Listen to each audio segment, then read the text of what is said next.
dogs and migrants, now believed to have made the journey across the Channel from the northern coast of France this year. We're early tonight. We are very, very early tonight. I've just had to mute Adi so that the radio don't come through. No, I don't worry, I've timed it down. All right. Why are we so early? I've timed it wrong. I've timed it totally wrong. You timed it totally wrong. Joe's early tonight, everybody, but we aren't live on the radio yet. We're only live on the podcast. We'll be going live on the radio in 37 seconds, just after the news is finished, because we have to have the news on the radio. This is something we have to do. So, well done, Joe. You've done it right most weeks, so we can't really have a go at you. That's the first time I've got it dramatically wrong. Dramatically wrong, yes, definitely. Good evening and welcome to Hull and Back podcast. I'll say good evening to the radio people in, 14 seconds. So we're nearly there. We're not far off. We just have to waffle for another 10 seconds, that's all, which I'm good at waffling, so I can waffle on no problem. As you say, 4, 3, 2, 1. And good evening. We're live on the radio now as well to Hull and Back podcast and here with Tiger Talk on Humber Wave Radio. Thanks very much for joining us like you always do, and it's good to have you tuned in tonight. I'm reasonably happy this week. I don't know about you lot. Let's start with you, Paul. Yeah, I'm fairly happy. I mean, we should have won at Derby, but no, it was a point, wasn't it? And Burnley as well, good point. So yeah, I'm not unhappy. Let's put it that way. Yeah, no, I'm not unhappy either. What's your thoughts, Christian? Are you happy? If you asked me beforehand about the draws, then I'd take them every day of the week. I think the more the discussion's going to be tonight, and I think it's because how I feel. It feels in a way 4 points dropped, so I'm a bit of a mixed feelings, if I'm honest with you, with regarding to that, because positives, but followed by negatives, I guess. Come back to you in a minute, that Christian. Joe, how was you feeling? I think we should have won at Derby. Maybe could have won at Burnley, but I wasn't expecting anything more than a draw. So if you'd have offered me a 1-1 going into it, I'd have been happy. And I think before we get into that, though, Adi, you hosted the Hull City OSC event, Meet the Players. Obviously, Liam Miller had to pull out with it due to his ACL injury. The other, was it last night? But you had John Hawley and Justin Whittle there. Do you want to speak a little bit about that, first of all? I can do it. It was a really good night. All I can say is what a good guy Ivo Pandor is. Really nice guy. Couldn't ask for anybody nicer. We had a little chat before we went live on the stage. And, he's really enjoying his time here. He likes it in Hull. He likes the place. He likes the people. And it was just, a fun night, really. He got asked some fun questions. One of the questions got asked, as they always do, by one of the kids. Should we be sacking Tim Volter is what the question was. He did refuse to answer that one, which was the only question of the night that he did refuse to answer. But there you go. You can always rely on the kids to ask the good questions, can't you? Never do anything with kids. Never do anything with kids. The best dressed at the club, Mika Seri, but this season, because Mika's gone, Alfie Jones. The scruffiest is Puerta. He leaves all of his stuff around in the showers and stuff like that. Even though they get fined for these things, I said Puerta must be rich, and I think Ivo sort of said, no, he's just daft. And the best car of arriving at the training ground is Liam Miller's Porsche, apparently. All the rest of them are pretty standard, the BMWs, the Mercs and the Range Rovers. But Liam Miller's Porsche. Seri had a Porsche last year, but Miller's the only one with a Porsche now. That was what Ivo said last night. As I say, obviously, as you say, John Hawley and Justin Whittle, they really pulled me out the mire because I'd obviously done a lot of prep for this, done a lot of questions, and I've done half for Liam and half for Ivo, and obviously I had to sort of think of some more questions because I knew that it was going to be a long night if not. But he answered everything. He seemed really honest. He said that there's still a team that's work in progress, but he thinks that they are understanding the way he wants to play more every week, and he thinks that they're getting better at it every week. His thing was the same as what I think we talk about, and I'm sure we'll talk about on the pod tonight. we aren't scoring goals, and that's a little bit of the problem. So obviously, he said he understands fans are frustrated when they don't score, and he understands that fans are frustrated when we get scored against. So he gets it, but he stayed behind. He signed everybody's autograph that wanted it. He took a photograph with everybody that wanted it. You couldn't have asked for a nicer guy to come down and represent Hull City. So, thanks to Evo for coming along. Thanks to the club for letting Evo come along, because, as I say, it was a really good night. About 100 people there last night, which was a good turnout, really. And, it's one of them things what we hope we can get more of, because it gets you closer to the club, I think, when you get these meet the player events. But yeah, that's my review of the night. I really enjoyed doing it. My first time hosting one of these events. Hopefully it won't be my last. Hopefully I did a good enough job for it not to be my last. I can only think that I did a good job, but that would be down to everybody else to decide, wouldn't it? Did he say anything about last season? Yeah, I mean, I asked him a little bit. I said to him, what was it like sort of having to wait in the wings for 8 months to get your chance to feature in the championship? And he said he trained well. He said, I couldn't answer the question as to why I wasn't in the team. He said, you'd have to ask Liam Rossini. And unfortunately, Liam wasn't there last night, so I couldn't ask him the question. But it was a fair answer. That's the only answer he can give, isn't it? It wasn't down to him. He didn't pick the team. He just said that I trained as well as I could to try and be ready for any time that they wanted me in the team. And unfortunately, Liam didn't play him. I also asked him, what's it like being at a club with the most goalkeepers that you've ever been in your life? He's just happy that he's number one at the moment. He said he gets on with the other keepers very well. He's happy that he's keeping his place. And, after last night, I hope he just thrives this season and keeps his place as number one, because he's such a nice guy. That was my next point. Did he mention anything about having Rushworth, Rachopi, and all these other kids? No, he said he gets on with them all. He said that they're all friends and stuff like that. I mean, it wasn't just John said to him, is it not one of these things where you're trying to maybe kick the ball a bit hard at the thumbs or something when they're in goal to try and break the thumbs so they can't be in goal against you and stuff like that. So we got a few laughs out the night. There was some good fun at the night, and as I say, really.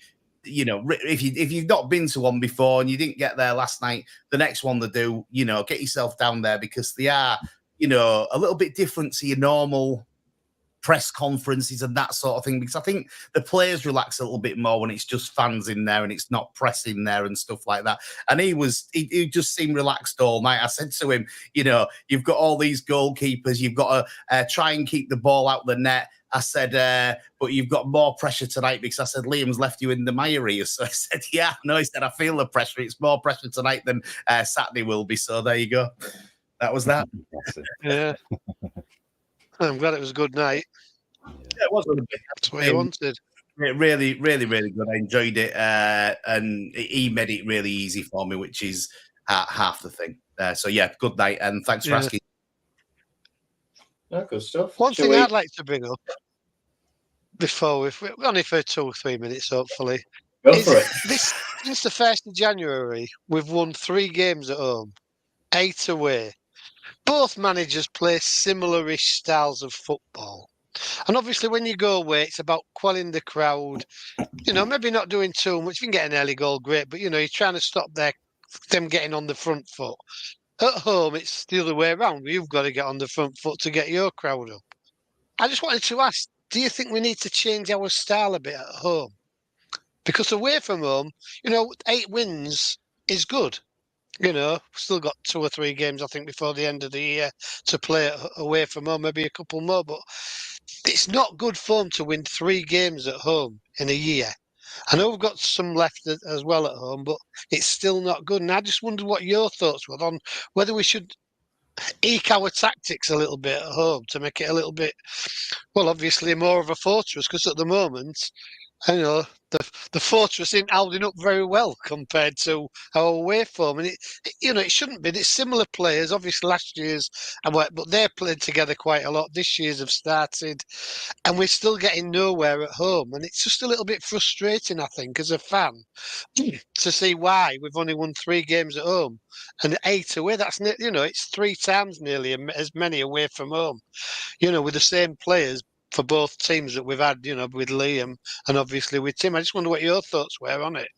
Let's go to Christian then, because you haven't said much yet, Christian. No. To be honest, Paul, you have 2 totally different mentalities, don't you, when you're playing away to at home, like players' mentalities. And even as a fan, when you go and watch them, I think your mentality is different as a fan.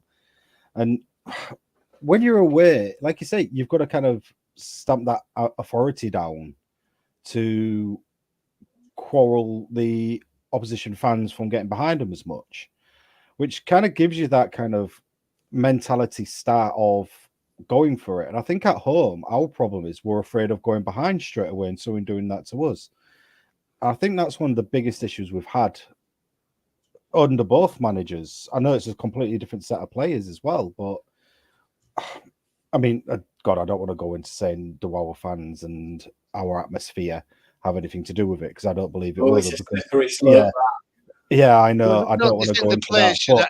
Should encourage the fan, they come up with the right atmosphere. Then if it goes exactly, the right atmosphere on the pitch is mirrored by the fans when the players are doing it. Because as a whole City fan, let's be fair, guys, we've been through it. So we've been through it, and we're always tentative when it comes to a Hull City game. We've always got that hope and that dream of an absolute craziness of a game. And again, because obviously we were promised that, we're still on edge a bit because we're not seeing it. And it just comes across that we're still, when we play at home, we're a lot safe, or try to be safe. Whilst when you're playing away, we're let's go, let's at it. And we do need to continue that mentality over from our away games to our home form. Like say 3 in this year. It's just not good enough by any standards, really. I mean, as a home ground, it's just not good enough. No matter the team, no matter the manager, any club will say if you've only witnessed 3 wins in 1 year, you're going to be a bit upset by that. So, and now we're over a quarter of the way through the season as well. We would have probably expected more in these first 12 games, and it is disappointing as a fan, I guess. And that's the thing. That's where the atmosphere comes in as the fans, because you're watching the game and you're just praying. You're praying for a home win. You are a full crowd and you just want to hear that scream. So it's one of those, we do need to change something. I agree, Paul, but it's that don't play safe at home, I would say, and get that same away mentality. It is all down to mentality. I don't know Joe, if you would say agree with that type of area with it, or would you say it's a tactical thing? It can be a combination of so many things. We've, like you say, Christian, we've not won consistently at home this calendar year. We've beaten Millwall 1-0, yeah, QPR 3-0, and Cardiff 4-1. Yeah. 1 at the start of February, 1 in mid-April, and 1 in late September. They're really quite spread apart. Yeah. And you consider the other home performances in there, the only other 2 standouts are Leicester 2-2 in mid-March and Ipswich 3-3 at the end of April. Yeah. And Chris puts it perfectly in the live chat. It's been 12 months of frustrating, slow and pitiful home goal scoring records that has sort of led to fans going to home games and thinking, all right, we're here again. Yeah. And if after that feeling before the game, what happens on the pitch is great, that feeling gets forgotten and there's some optimism for the next time. But the decent home performances, 5 this year, and even the Millwall one wasn't too great. So 5 at a push, decent home performances across a whole calendar year. We've got 6 home and 6 away games left before the turn of the year. They are against, I've just had my fixture card out, I've put it away in my wallet now. So we've obviously got Portsmouth at the weekend. Then following that, it's Oxford away, then West Brom at home, Luton away, Sheff Wednesday at home, Middlesbrough away, Blackburn at home, Watford at home, Coventry away, Swansea at home, Preston away, and Blackburn away. Yep. Surely we've got to show something in some of those home games to get fans, believing again.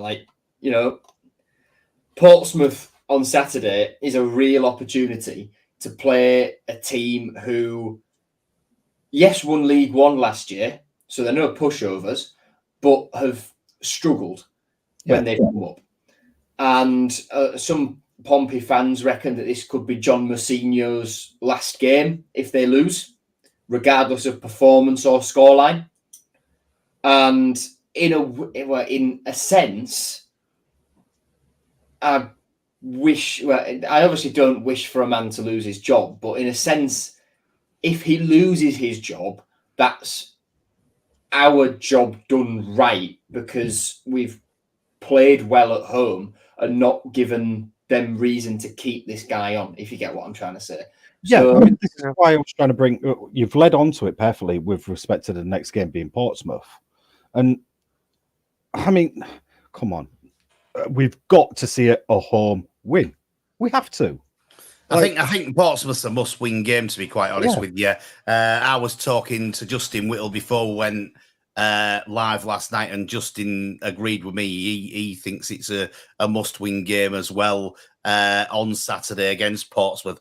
Just do us a favour, keep your comments coming in. You can WhatsApp us on the WhatsApp number, which is 01482 772 663, or just comment on whichever platform you're watching us on, and get your comments in. Let us know what you think about 3 home wins in a season. I just wanted to say, personally, I think it's a lot to do with striking. And when you look at it, I was talking to a few people, and I talked to pupils and stuff like that. And one of my pupils has said that Noah Ohio has moved away from us and he's doing really, really well, scoring goals. My frustration is, and I think the 2 things that cost Liam his job, one is that he didn't play an attacker when we got the injury to Delap, and he brought Noah Ohio, easy for me to say. He brought him into the club, and the guy scored three goals. Did he score for us? I'm sure it was 3. Yeah, now, it was. Yeah, he hardly got any. Rotherham, Coventry, Ipswich. He hardly got any minutes to score those 3 goals. He scored 2 of them, and Shobar coming on as sub. Yeah, all 3 of them. Was it all 3? So they got all 3 from coming on as sub. Now, why didn't he start him in games? Why didn't he play more? So I think that's one thing that cost him his job. I think the other thing is, the meeting that I had last night, I'm talking to Ivo Pandor. I think that's the other reason that he lost his job, was because he wasn't willing to drop Allsop and give Ivor a go. And I think that's why Liam lost his job last season. And the thing that we had last season that we've not got this season, we had better strikers last season. This season, you've got Badia. I watched him on Saturday, and I'm screaming at the TV because he should have thrown himself at that ball that gets crossed in. You put your head on it, or you put your foot on it. You throw your body at that ball to get it in the net. And I'm so frustrated. I'm thinking, do you not want to score a goal? If I was on that pitch, I would be chucking my full self at it. I might not get there, but I tell you what, I'd be trying my best to get there. And the frustration for me is that we don't seem to have anybody at the moment that's got that willingness to try and get to that final ball, because we've put in some good balls this season. They're running across the front of the goal. All it needs is somebody to touch it in, it goes in the net. And that's my frustration with it. I'll tell you now, strikers is our big problem. And if we can stay about the position that we're in now, maybe slightly higher, we definitely need a striker in January, and we've got to sign somebody of a bit of quality. And I don't know whether we can do it because it's going to cost you some money. I think John did say we have got a bit more in the financial fair play for January, but we need a striker. That's our thing. We desperately need somebody to put the ball in back of the net. AD, I agree with absolutely every single word you've said. I think we should have paid the $1.5 million for Noah Ohio or whatever it was. It was between $1 and $1.5 million in the summer, just because in the limited minutes he had, he showed something. And Liam didn't play him to start with because he didn't think he was fit enough. But when he got him up to speed, he showed something. And we desperately need that something now.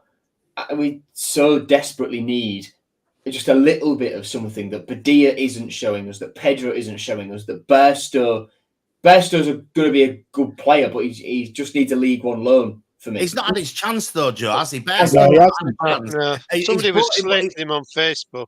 He brought him on the wing though, didn't on the right he? wing. Yeah, you can't bring him on the wing and then slate him. You've got to give him a go in the true position up front. And what did he have? About 10 minutes max? Yeah. So that's not really a lot you can say. And the striking options are the most frustrating thing for us at the minute. They seem to always have been. And I was back at uni yesterday, and I was talking to Tom Eves, because Northampton Town were playing Lincoln City, and Tom signed for Northampton in the summer. And I was talking to him about our striking options, and I think that my frustration with the way the window went with regard to strikers came across really clearly, because we should have gone out straight away and got a striker. It should have been the first thing we did. And to an extent it was, but we took too long with the Kiefer Moore deal and let him get swayed. How much of that was him? How much of that was his agent? Don't know. The Thomas Asante one, I wouldn't regard him as a striker anyway. I'd regard him as more of a winger. But again, it's another one of an attacking option turning us down. And thus we were left scrambling late in the window. In January, I'm almost certain we will go back in for a striker. It just depends what they do with the registration that determines whether that striker is a loan or a permanent. We might be able to do something on the registration with Liam Miller, actually, with him being out. Exactly what I was about to say. With Miller's injury, there's a couple of ways we can do this. We can either cancel some loans or make some loans permanent. So the options we've got to make permanent are Badia, Zambrano, and Puerta. Whether we can do them now or they've got to be at the end of the season if we're going to do them, I don't know. But if we can, I think we do Zambrano and Puerta straight away now. That frees up 2 spots because they can be registered as under 21 players because they're under the age of 21 and permanent Hull City players. We've then got loans. So that's 2 spots already. Loans of Burns could potentially be cancelled. Same could be said for Carl Rushworth. Even if just one of those gets done, that's 3 spots already. If Miller gets unregistered because we don't need to play him for the rest of this season, that's 4.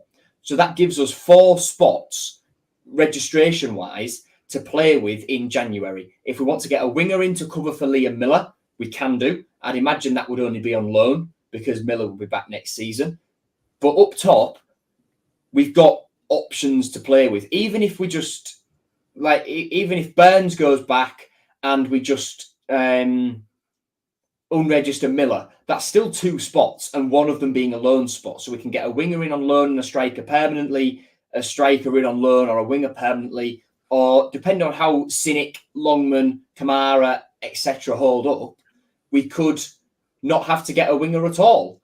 But Miller's injury has fallen in a way that means if we want to get a striker in, we've got registration room to play with in January. Is Sellers Fleming still with us? yes, I'd imagine he'd go out. Well, why are we not giving him a go though? Because he looked all right in pre-season for me. And when you're having so much problems in front of goal, surely you should be trying everything. Yeah, I agree. I think the trouble is in English football generally, they always say they're too young, aren't they? You've got Barcelona with two wingers. How they're not very old, are they? They throw them on these teams. We tend to wait until I don't know when they're too old or too young, but they seem to be, they are too young. I think that's how it always works out. They're too young, and this is probably why he ain't getting a game. He scored a couple of goals into pre-season. Why not give the lad a chance? Impact sub, isn't don't it? seem to. Yeah, or impact sub. Yeah, definitely, Sorry, Christian. Yeah, just impact sub. It's For a kid his age. Oh, Paul's frozen up. No, you've got to think with a lad that young. Yeah, I understand why he isn't starting, and because you need the physical strength in the championship. We all know it's a very physical league. It's a very hard league. But as an impact sub, give him a couple of minutes. Let him learn the championship at least a bit. That bit of game time as well, so he realizes that his strength needs to improve and things like that.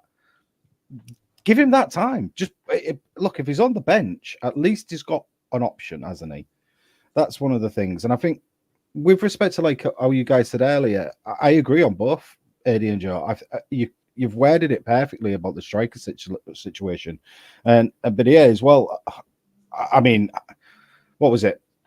Miss at QPR, the Norwich header from 4 yards out, the Burnley when he was just running, but the ball kind of got tangled up behind him because his timing of his run just was wrong. And then he did it again at Pride Park with that cross from Kamara, that coming from the wing as well.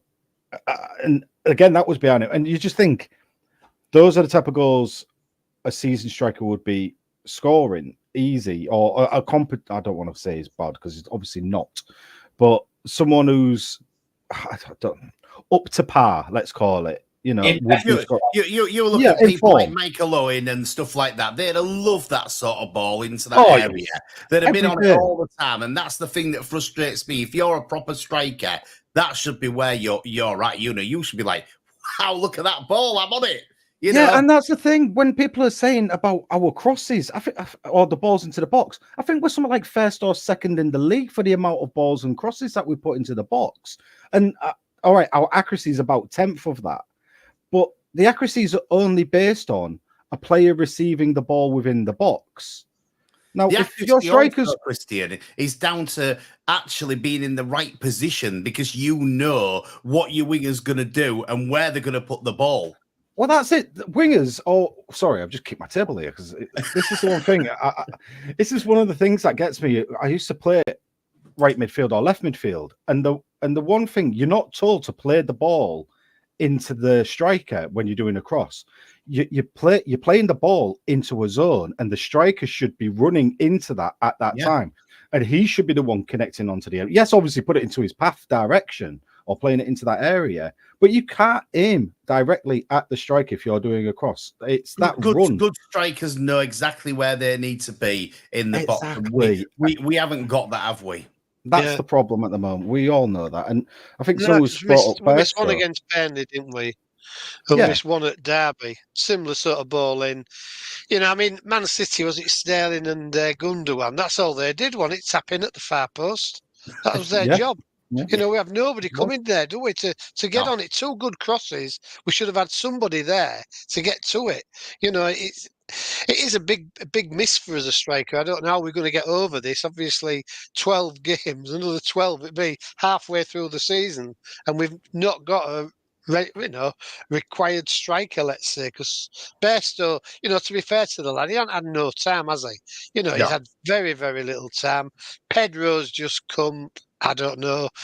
It could be a goal threat. I wouldn't like to say, to be honest, but I think Badia's had his chances.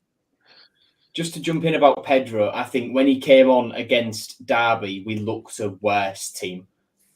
I just think we lost sort of some of our ability to press from the front because he's not very agile. You can tell he's firmly past his peak. And if it's peak João Pedro, he's not playing in the Championship because the goals he was scoring in in Serie A for Cagliari,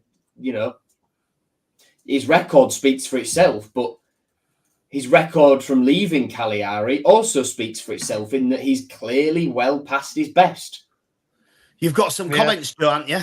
Yes, one of them is about Burstow. It was shocking when he came on Saturday. We discussed this earlier, didn't we? When you're on a wing, you can't slate the guy in it. I mean, I know he come on, and it's always harder coming on in a game, but it's even harder when you're coming on in not your best position at all. I mean, you can see he's a striker, and you can see he's a striker that will play through the channels. Like he would run off. He would work perfectly with two people up the top and playing off somebody. I thought when he was playing in the the mid-season friendly in Turkey, he looked all right when he came on. To be quite honest with you, he looked interested. He looked as though he wanted to do something, but he was in his best position. Yeah, exactly that, and that's the problem. You can't. He did look bad. I'm not going to say he looked good when he came. He did look bad, but I don't know. Like you say, in Turkey, you can see the glimpse of what he's like up top. You can see that. But can he do it by himself? I don't think he can. I think that's the problem at the moment. That's why we're playing Bidia so much and Pedro. Pedro now, is because that kind of one single central striker, you need to have a bit about you to hold the ball up. And Berso just doesn't have the frame for that at the moment. He's a nippy little striker. He runs off people. He runs onto those through balls. And you just can't ask him to go up top by himself. I think that's the one thing that's holding him off at the moment. So I do feel sorry for him, but there is a striker there, just not a winger. Yeah. Ever. A couple of comments on strikers. Coxie says, Badia against Derby showed him that Badia isn't the answer. He offered nothing all game. Nice guy, though, just not good enough for the championship. A lot of comments about wingers coming in as well. Chris says Kamara has a lot to do to get fans on side against Burnley. Didn't really look interested. I agree with Chris there. I wasn't happy with him, and it's one of them situations where, as you say, Liam Miller getting the injury at the moment, we're obviously going to start with Kamara, I would think, at the moment, but then we're looking for, can Sinek get fit and can he do something in the championship? He was a bit better second half against Derby, wasn't he? I think he had. It was a bit better second half against Derby. Yeah, no, he was. I don't know why he went down under that touch on his shoulder though, because he was never going to get a penalty in a million years. No. But he's very frustrating. I think Balloum is a little bit frustrating as well. Oh, he is. Yeah, he is. Maybe it's a winger thing. You've got to be frustrating. I don't know, but. Certainly, well, listen, the thing with it is that they both played in the championship. They both come to Hull City. We're not going to get the best ones. And the time that we got people in and the transfer window want a good one for us anyway, we're probably going to expect that, aren't we, I suppose? Yeah. Still figuring each other out. Coxie asks about Longman, who's back in full training this week, if he's fit enough to play. Would you start him on the left over Abu Kamara? Yes or no? Not yet, because he needs to be fully fit. Probably wouldn't. I have someone else in mind, so I wouldn't even have both of them on that left at the moment. Neither of them. DS11? Potentially, but no. I'm going to go down the Palmer route. He played there, and he linked up well. Palmer's done nothing for me since he's come to the club. Well, he came on, and his first game got 2 goals, and then one goal. I mean, but then you're going to think he's been a bits and bobs player really since then. He's only been that bits and bobs. He's only come on late as a sub, and I just feel give him that bit more of a run out. You've rotated everybody else. So you have, we've rotated absolutely everybody else. Put Bairstow on the wing again. Exactly. He won't get in my 19. I'll tell you now. Wow. Very interesting. That is Giles on the left side. That's another comment someone's put. Yeah, Giles is a shout for the wing. Yeah. It's a good call. That. I personally wouldn't, because he was shocking there in pre-season. But perhaps with Cody Drama behind him, who's defensively a little bit better than Matty Jacob, he might be a little bit better. Andrew says he wouldn't play Longman, and Kamara hasn't looked good, doesn't look interested, unfortunately. Marsh has commented a drum I've been banging for an awfully long time, it seems. Portsmouth fans say Kamara isn't very good on the left, and we are feeling the same way they were when he was initially put there last year for them. But then when he got put on the right, everything changed, and we haven't seen him play in that position yet. So can Balumi play left? He can, but not very well. Well, we haven't seen him there either. So no, we haven't. No, the highlights. Christian, don't be a cynic. No, look, he's a guy who likes to shoot on his left, but don't ask the guy to cross on his left and whip it in. It's a different kettle of fish. With the balls Balumi puts in the box, though, often he cuts inside and puts the cross in. Yeah. So I think it's worth a go. Well, listen, we need to try something because, you know, as we've said, I think more or less from the start of the program tonight, we've got a problem where we need to get some goals. That is our big problem. I think, you know, I obviously I did the meeting last night with Evo, but for me, I think Evo's had a really good season in goal. I think as much as I don't like to admit it because I really, really like Sean McLaughlin. Hughes has come in and done a great job. Oh, yeah. And, you know, he's drama at left back has been outstanding in all but one game that he's played recently. And I think the back four and, well, the back five are playing really, really well, to be quite honest with you. I don't think that is our problem. Our problem is at the other end of the pitch and putting goals in because, you know, you're going to concede goals. You're always going to concede goals, you know, because of the way we play, how we play. We leave a lot of players up and stuff like that. You're going to concede goals. Our promise from the beginning of the season has been that we're going to score goals, and that has not quite happened for us yet. And where are the goals coming from at the moment, which is crazy. The only other player other than Pandor that's guaranteed to be on the team sheet for this Saturday is Mr. Xavier Sands, who's, what was it, a 180 spin, absolute weldy bottom corner, like assisted by Balumi's face. Assisted by Balumi's face. But that's the thing, like our goals are coming from pretty much the CDM. Yeah, no, you're right. And it's, I mean, look, it's all nice to have like a Gerrard that can do that week in, week out, but it's surely you've got to have your strikers and wingers and your other attacking midfielders to be piling up on that. You can't have your CDM as the joint top goal scorer for this season. It's crazy. It's like, well, we do, Christian, and Hull City's always a club for isn't it? Never go. To be fair to the lad, though, he has shot, hasn't he? This is the thing what Badia doesn't seem to do. He doesn't seem to shoot, does he? When he gets the chance, he doesn't take it and have a shot.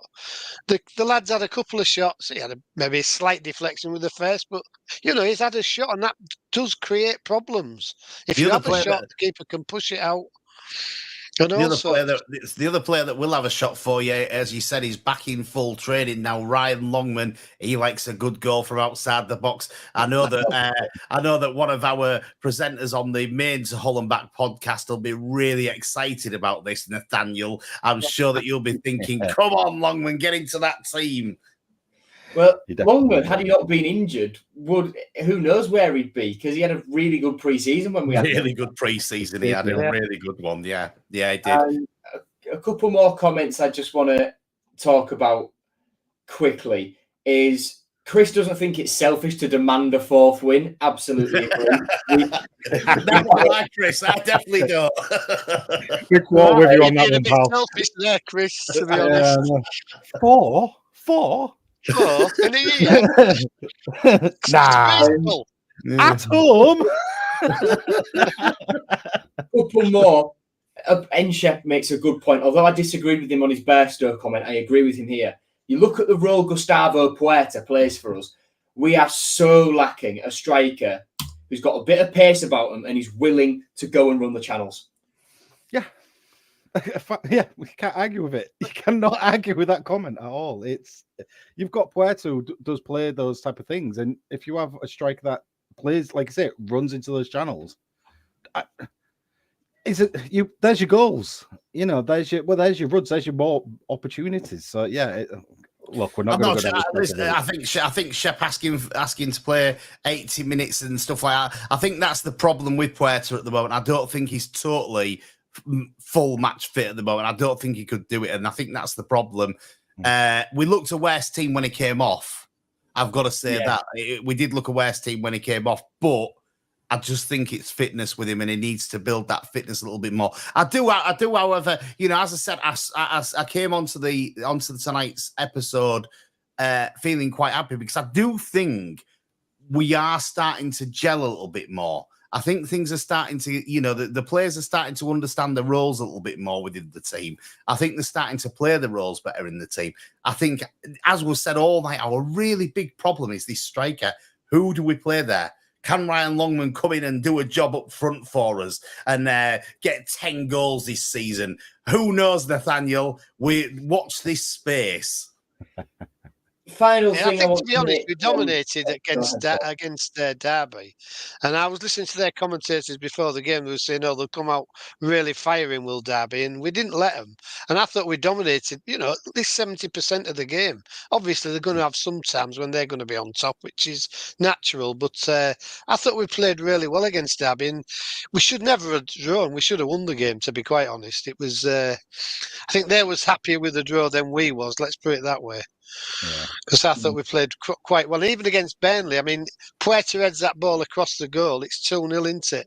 I know they say they had a chance late on, but, you know, 2-0 up with 20 minutes to go, I think we might have seen it out and won 2-0, to be quite honest. Yeah. So I think that, like you said, it's definitely seeds of improvement and looking at still they are getting to know the thingy. But I think a lot of it, I think Hughes has helped a lot as well. I think he's defensively he's massively changed it. Hughes defensively is it does look like a different defense. I don't know about how you guys feel about it, but it just looks complete.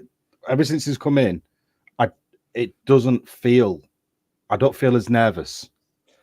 It does seem pretty relaxed on the ball, and I think also, you know, we have to still give a shout out to Drama as well, because he's changed that left back position. He's really come into that, for a right-sided defender to come in and do as well as he has at left back, you know, we've got to give him credit. And I think he got man of the match a couple of games ago. If he didn't, he should have got man of the match a couple of games ago because he played really, really well. He's come in and changed it as well. But yeah, Hughes, and that was our problem, wasn't it? You know, it was all said it was the left side, and it's shown that, you know, that's improved, which has improved our overall play and made us better. So yeah, Hughes definitely gets the Tim Volter way of playing. He understands it, and he plays it in a really good fashion. So, you know, as I say, I think, you know, our big problem is just who do we play up front? That's the thing. Yeah. I'd be tempted to give Bairstow a go, to be honest. Even though he's poor when he come on against Derby, I think he's a centre forward. Badir hasn't really done it. Pedro, I don't know, he's getting on a bit, as Joe said. He's had his best years, like a lot of us. So like me, I mean, Joe, not you. You're all right. Before Joe has his final comment, just tell us in the comments. All we want is one word answer. Who are you playing up front this Saturday? Put your comments in. One word answer. Who's playing up front? And you can't say nobody or one of them. No, you can't. No, definitely put a comment up. Who's playing up front this Saturday? Who's getting you the goals? Go on, Joe. Carry on. So, final comment I want to bring up is about Abdush Irma. I've been screaming out all season for him to play centrally. The one game he's done it was Sheffield United, and I thought even though we struggled in that game, Abdush saw more of the ball.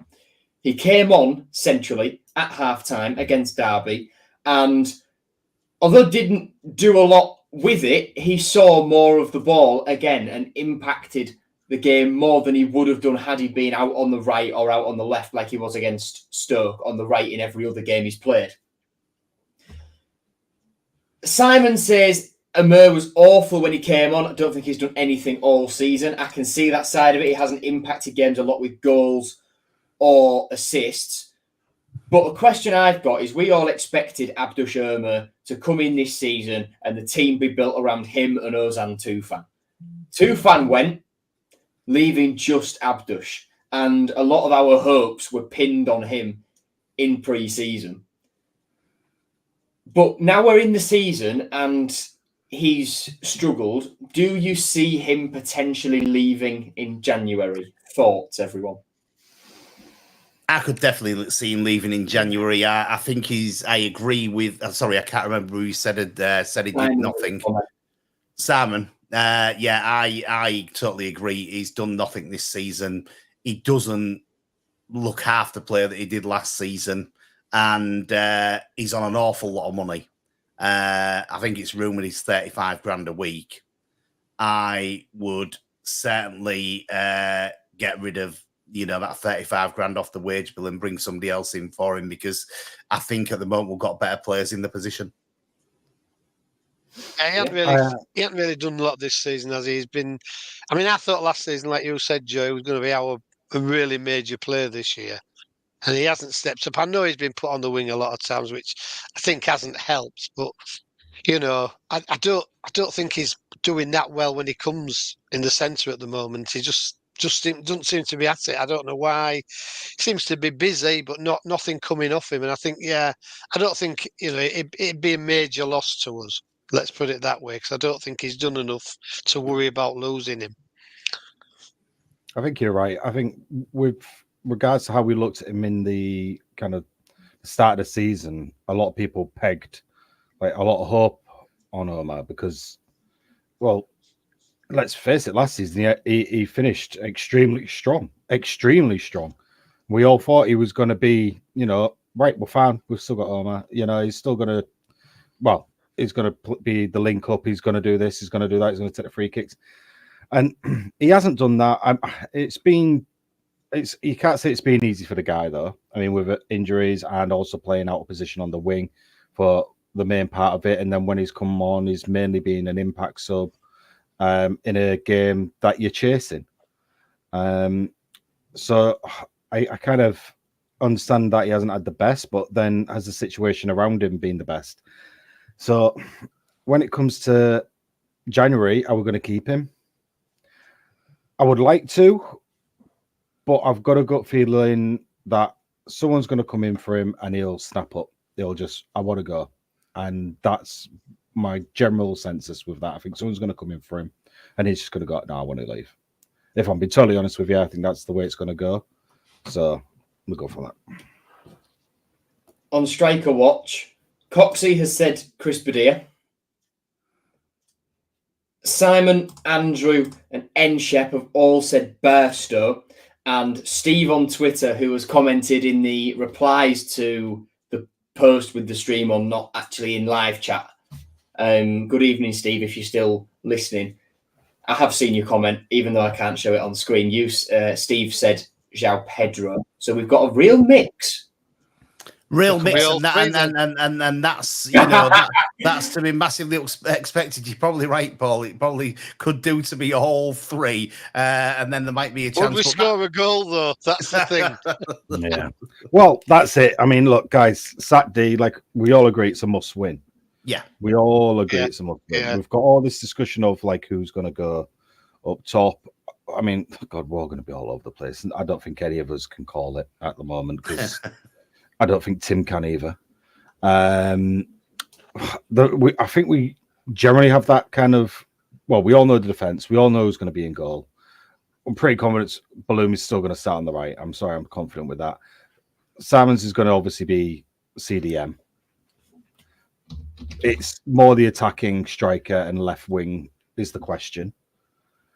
And one of the big things is what is going to come, and I'm not saying this is going to happen, but if we lose at home, that's a huge discussion with respect to Tim. Yeah, I think next week, if we lose at home this weekend, Christian, there's going to be it's going to be hell big discussion on this podcast next week. I can tell you that. Exactly. It's really. We've all said it's a must win. I think everybody knows it's a must win. I did ask Evo last night what they'd done in relation to preparing for this game on Saturday, and he said that they'd only had one training session that day, and today was the day where they would do all the preparation to what they need to do for the Pompey game. So they hadn't done anything, and I did ask the question, but he didn't unfortunately have an answer of what their tactics or what the preparation was, because they hadn't started it. But he did say they had a double training session today, and he said those damn Germans love double training sessions. Hey, and Wednesday's normally their day off. Well, I think they maybe had Monday off, Joe, because So I was just going to say he's given them Monday off, then punished them on Wednesday. Yeah, that's it. Punished them Wednesday. So yeah, that's where we're at. Sorry, I saw a couple of comments that you put up there, Joe. Yeah, so Coxie says that according to Baz Cooper, Pompey may score a fair few on the road, but their defence ships goals. So the fact that it's going to be an open game should suit Tim Walter's style. Therefore, us down to the ground. And Monco Man says, regarding Irma, a few poor games doesn't make you a bad player. Even Messi went through a bad patch. So, did he? Well, so, you might have one bad game, maybe one. Possibly. So, I think actually also, is it Tuesday night we play Oxford away? Yes. Yeah, I think that's it's got to be you've got to get some out of that as well, I think, to be honest. I mean, I know it won't be easy going away, but Christian's been really good to us tonight, hasn't he? He's put our played, won, drawn, lost, goals for, and all that lot. So we know we've got 14 points from 12 games. That's the thing with Oxford. It's the form. They're like us in a way. They are, what are they, 14th, we're 15th. Here we go. Same points. The goal difference is better than us because we're on -2, but their form is draw, loss. So it's going to be very, I think we should be looking for something at Oxford, to be honest. I really do. I am saying we should go set. Well, nice to get a win, but I think Portsmouth is the first one. Obviously, we've got to get a win there, and then go with a bit of confidence, maybe to Oxford and get something out of the game. Because it's got to turn around a little bit, hasn't it? At some stage, I mean, 12 games before Christmas, we can't afford a really bad run. Because halfway through the season, and you haven't got many points on the board. We haven't started off brilliantly. So we need to have a little, these matches against teams that are coming up. We should have beat Derby. We should be looking at a win on Saturday and going to Oxford and getting something out of the game. We could have had maybe, if we'd have beat Derby, which I think we should have, we could have been looking at maybe 7 points out of them 3 games, which wouldn't be a bad return, but we've got to get the points, haven't we? That's my thing. We'd be 11. If we held on against Derby, we'd be 11th in the table now. Yeah. So the championship's just so tight at the minute. And, do you know, it is, but I think 12 games down the line, it won't be as tight, will it? This is the thing. It's one of the hardest leagues to play in the world is the championship, and it's relentless and it comes at you, and you've got to know what the championship's about. And I did say when I've been talking to people through the week, I think we've signed a lot of players. Some of the players that we've brought in, I don't think really know what the championship is about. And I think they're having to learn fast what the championship's about. And I think that's half of our battle is, players being up to speed with what is needed in this league to, get your wins and get your points on the board. Yeah, I agree. And that's, do you know, the one thing with this league, and we did it so well last season, really. And I'm sorry, Eddie, for when I cut you off earlier because you were bringing up the stats, and it's that one there, clean sheets. 1. Yeah. Can we? And now the defense is a bit settled. I wouldn't mind for the next 2 games. I say I wouldn't mind, obviously, but for the next 2 games, we shouldn't concede. We shouldn't at all be conceding the next 2 games, at least. So I want to see that 1 turn into a 3 with ease. And I also want to see that 3 home wins turn into 4 as well for this season. And it's that one thing where we've always been leaking the goals now. I know we might say, oh, we haven't kept the lead or we were conceding first, but we've actually come back into it some occasions. Yeah, fine. But we just need a game where it's nothing in a way. I mean, I would love the goals. We all want the goals. I'll strike a situation. Let's not go back around in circles. But a clean sheet. You take a 1-0 is what you're saying, Christian. Yeah, of course I would. Well, not against Saturday. On Saturday, I want a goal fest. But I do. Well, on listen, Saturday, I want a goal fest. I would take a 1-0 on Saturday because I think, that disappointment of getting a draw in the last game at home, you came away a little bit deflated after getting the draw. We played well, but he was a bit deflated. So I would take a 1-0 because if we could get a goal and not concede and actually come away with that number 4 for the year, that would just be amazing. We've got 3 minutes left on tonight's show, guys. So we need to sort of say what team news are we going with there? Any changes to the team? What would you do? It's got to be quick. We've got 3 minutes. I don't think let's get the debate. Who's going to be up top? That's it. That's pretty much the biggest change that's going to be there. Who's going up top? Paul. Well, I would pay Bairstow. I would put Bairstow up front and give him a chance. You said you need somebody to run the channels. He'll run the channels. He's a young lad. I don't know. He might not be any better than Badia, but I think you've got to give him that chance to show he isn't any better. Let's put it that way. I like that idea. I agree.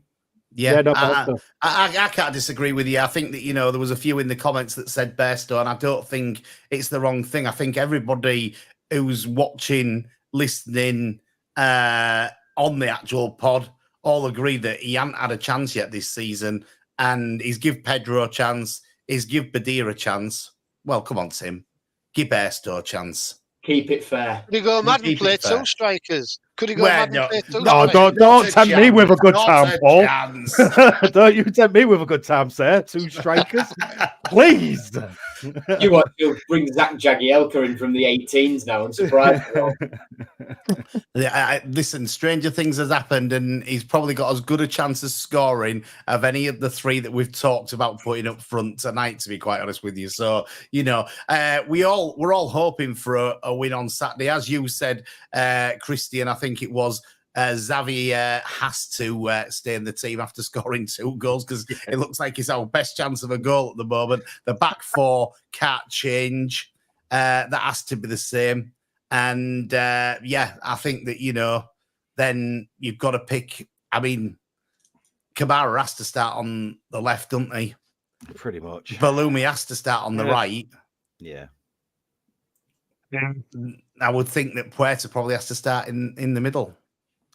Yeah. No, you would. Puerta with Bairstow is a good link up in my eyes, but we've seen Tim's selections, so he'll surprise us like he always does. I'm going for a pre-match beverage down at the Tigers Trust Arena as I always do. I'm looking forward to that on Saturday, and hopefully we're coming out of there all smiling after the game. We've got a big pod next Wednesday because we've got the game on the Tuesday night before the pod, so it'd be good to have that and to see whether we did get a win or whether we didn't get a win. So we'll join you then. We've got 20 seconds left. I'm going to say good night. Thanks for tuning in. Great to have you on board. Good night from me. Yeah, thanks, guys. Thanks, everyone. Thanks for tuning in. Thanks for listening. It's been great to have you. We'll be back next week, 7:00 here on Humber Wave Radio and also on to Hull and Back podcast. Cheers. Bye.